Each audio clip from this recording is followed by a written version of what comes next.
Hello everyone, and thank you for joining me. I'm Tracy Harris, and this is At Home in My Head, the podcast that explores life in the cottage at Woodland Corners.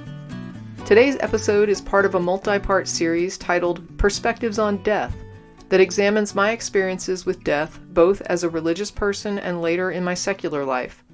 I'll be explaining the ways in which death has impacted me, and perhaps touch on some responses and reactions that may resonate or offer alternatives to the experiences others may have had. This series mirrors articles from the At Home in My Head blog. A link to the blog series is also included in the description. And now for episode 1 of Perspectives on Death, the introduction.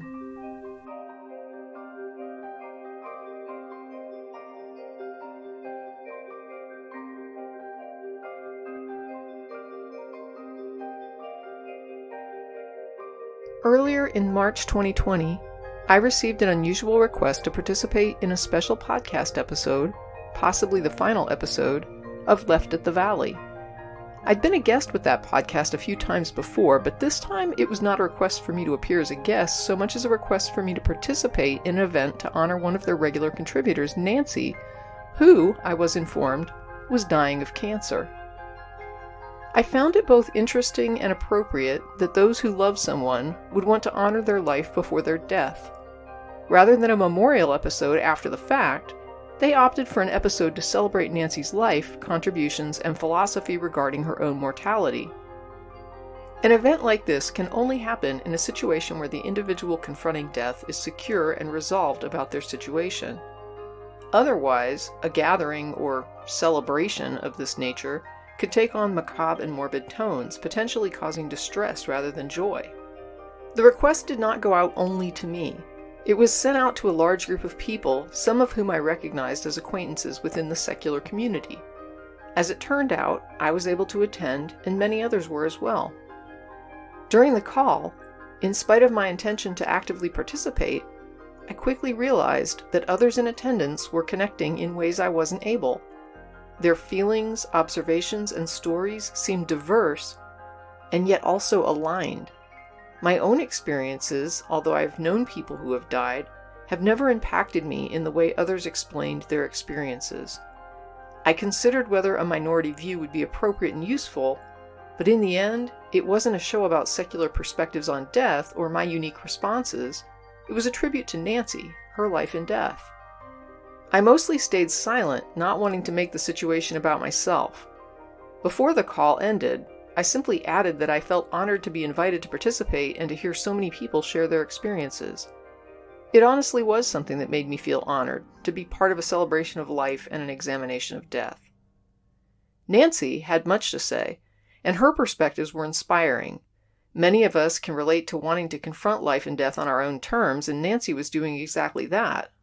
I learned she'd recently been interviewed as an advocate for MAID, the Medical Assistance in Dying program in Canada. The program is important for her, and she wants to be sure others who share her attitudes are aware of their legal options and have access to them. Not only did she live a life of service, she managed to find a way to serve in death as well, which I believe is admirable and rare. She found a way to add a layer of usefulness and meaning to her final act, a way to help others. I could go on, but I'm not here to talk about Nancy, although she's definitely someone worth getting to know. I provided links for the podcast discussion and MAID advocacy article in case anyone would like to hear more of her story and philosophy about confronting the end of her life as a secular person. The information is there in her own words, and it doesn't require me to summarize it. I could never express it as well as she has already. As I sat in that chat group of secular acquaintances, though, friends and strangers, and listened to them sharing their stories of loss and grief and love, I started thinking about my own experiences. I thought about all the times I've been entirely inappropriate. Over the years, I've become generally good at filtering myself, stopping awkward comments before they come out. I know, for example, that an off-color joke is probably better left untold. I find humor in inappropriate events and occurrences, and sometimes am unable to control my reactions, laughing to tears even while I know someone I care about is becoming upset or angry. I've learned through trial and error that what I find funny can often be hurtful or disturbing to people. My goal with humor is generally to share something positive, and so I try to stop myself when I anticipate or begin to realize that I'm being inappropriate. Because of my past role as a host on a secular call-in show, I've been asked about many angles of death. Do I fear hell? Do I worry about an afterlife? Do I miss believing in an afterlife? How do I cope with the thought of non-existence after death? Does religion offer comfort? Where do I find comfort as a secular person? Is it wrong to rob another person of their belief in an afterlife? There's a pervasive idea that religion or religious views impact how a person deals with death, how they think or feel about it, and what it means to them. I would agree it can impact a person's perspective on death, but it doesn't appear that impact is homogeneous.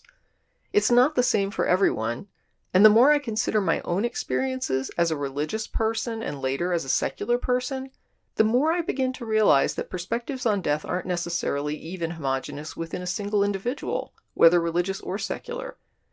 I've confronted the deaths of people I've known to varying degrees, and had different thoughts and responses depending on circumstances and relationships. On some occasions, the deaths of people I barely knew impacted me more powerfully than the deaths of people I'd known all my life. The deaths of people I cared about greatly sometimes impacted me far less than the deaths of people I'd only cursory relationships with. A death can bring me joy, disorient me entirely, make me angry, afraid, or even endow me with feelings of responsibility and guilt. I can also be left entirely apathetic. Ultimately, I'm not sure that a question about how one deals with death is even relevant outside of a context more specific than secular or religious. How I might react to the death of an elderly parent is in no way a predictor of how I might react to the death of my own child. But it can be even more complicated than that. I've seen people comforted by their religious beliefs about death, but I've also seen people tormented by them. I've seen secular people who said losing religion alleviated their fears about death, but others who said it exacerbated them.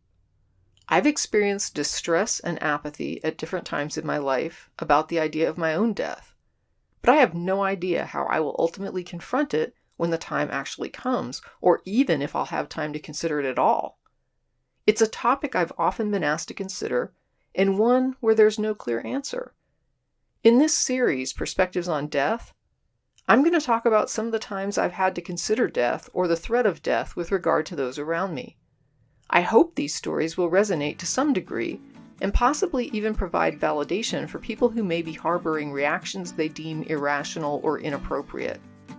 Whatever the result, if any of this inspires further thought or discussion, then I've accomplished something worthwhile.